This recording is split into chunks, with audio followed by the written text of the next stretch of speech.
Hello and welcome back. Today we're looking at the Tower of Arrogance on normal mode, this time the Vulcan boss. My team here consists of Freya, who everyone has. She has invincibility and continuous damage. We've got a Katarina, a natural 3-star, who has really good damage mitigation because she can only take 45% of her health in one hit and also has a big heal. Then we have our Dotter. I have chosen Seer. Other options are available. You can try other dotters, but they need to be consistent heavy dotters. Morgan could be a good choice if you have her, but Seer is a natural 3-star and everyone should hopefully have her. Then we have got Vulcan. He is a natural 4-star and you can choose him with your selector. He is excellent for this. He takes a lot of damage because he is defense scaling and he has a provoke which can keep Tesla in check, and he has continuous damage on his A1, which is excellent for this fight. Fighting Vulcan with Vulcan really does work. However, I did try him as a 5-star and he was not strong enough. And I've also been trying to do this fight using Amon instead of Vulcan. It's been very close, but unfortunately it gets very messy, and if I did win it would have been more luck than anything, so I didn't think that was viable for a guide. Okay, let's move on to the fight. Okay, let's start off by getting our characters into position. We're going to get a Katarina nice and close and put a defense break down on the boss. You could save this move and just go defensive. We're going to get Freya up into position to take the first hit from one of the archers. We're going to get Seer up here and out of the way, and then we're going to move Vulcan in, and we're not going to move him one space forward because we want Tesla to move forward a space like this. Okay, so they've had their first go. Let's get into position. At this point, I have chosen to heal Freya, but I should probably have provoked Tesla instead, which will save Seer in a little while. Seer is going to get down her heal break so that she can land dots later on.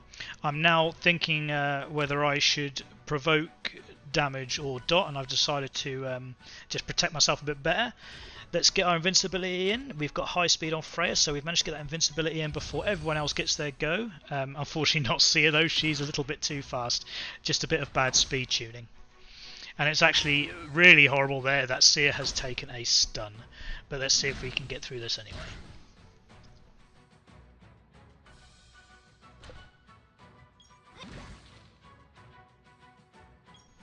We've got some more dots down.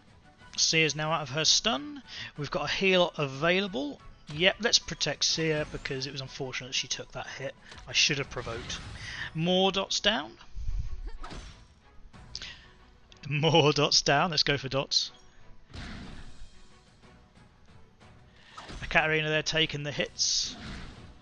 Because of her element, those green archers do love to attack her.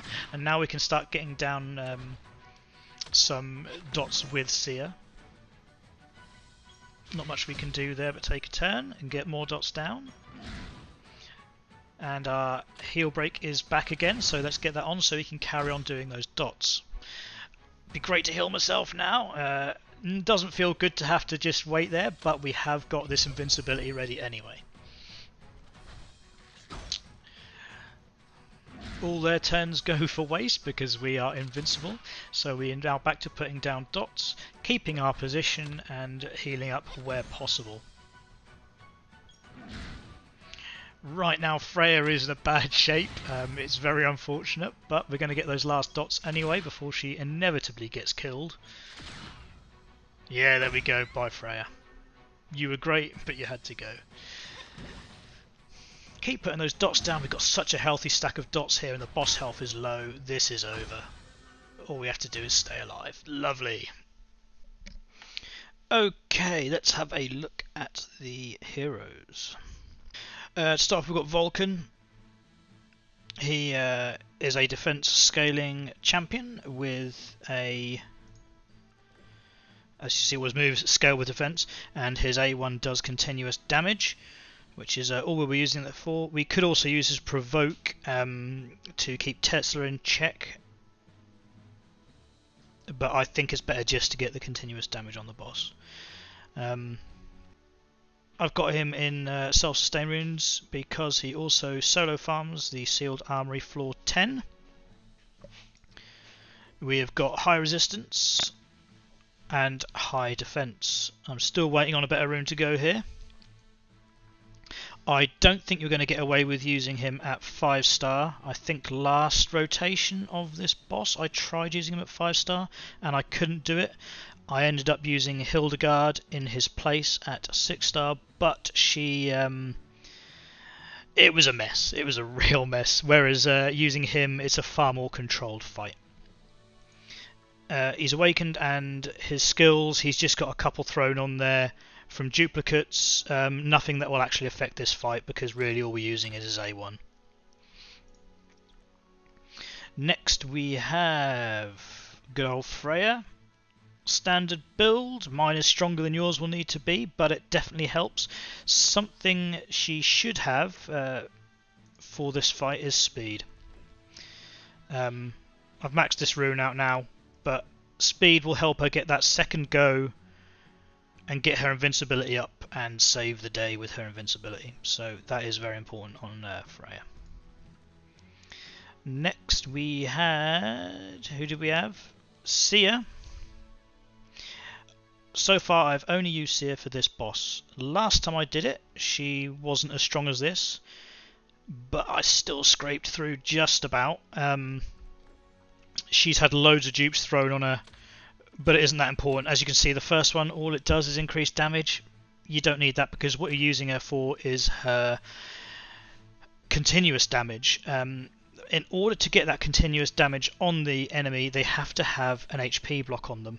So your skill 2 applies that HP block, and you are going to need accuracy so that you can get those to land, and you are going to want speed. I haven't got a speed rune on here. I actually borrowed these runes off my Thea this time around, but speed does help, which is we've got the speed set, but we haven't got the speed rune. And the more hits she gets, the more chance she has of keeping up that healing debuff, so that she can keep applying those dots. I don't have her, but a popular alternative is Morgan. I would love to get a hold of her, but at least Sia makes this a bit more free to play friendly. And lastly, Ekaterina. If you don't know about Ekaterina, what makes her special is that she can take a maximum of 45% in one go. No one can ever hit her for more than 45%. And then she has, on a very low cooldown, especially once you've skilled up, she has a big heal. So she can keep herself up for quite a long time, and paired with Freya, it really does increase survivability.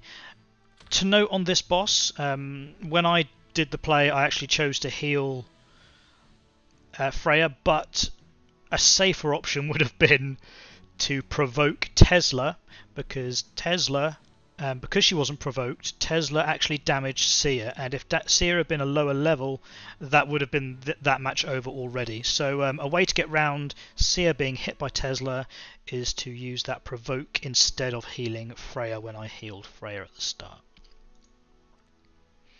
And that's it. I hope this guide helps you. This is definitely one of the harder bosses on ToA. The amount of energy I spent to kill it the first time around and the second time around, and fortunately now it doesn't cost me energy because I've cleared it. I can test out all these builds, and so far this is the best build I've been able to get for you. I've tried using Amon instead of Vulcan, but you miss the dots and it's way less reliable. And if Amon was leveled up 6-starred, probably be a cakewalk. But because he is low level and he is taking quite a lot of damage. I mean, he can only take. He's like Ekaterina. That's what makes him special. He can only take 35% in one go, so he can take 3 hits without dying. Usually, you know. He's got Reflect, which reduces the incoming damage, and he's got a little continuous heal. Once skilled up, this is actually quite good, but at base level, it's just 1 tick of heal, so it's pretty crap. But yeah, a stronger Amon would definitely be a viable replacement for Vulcan. I have used Hildegard as a replacement for Vulcan. Ingwe just isn't strong enough, unfortunately. And maybe if you had him on high resilience and he didn't get stunned, maybe. But Vulcan's definitely MVP I've found for this fight. And as I've said, you've already got an alternative for Sia, although Sia is a common character. I can't even find her now. There she is. She's a common character. Everyone should really have Sia. She's not hard to get. She's not hard to build. Anyway, I've rambled on too long, so I will see you in game. Catch you next time.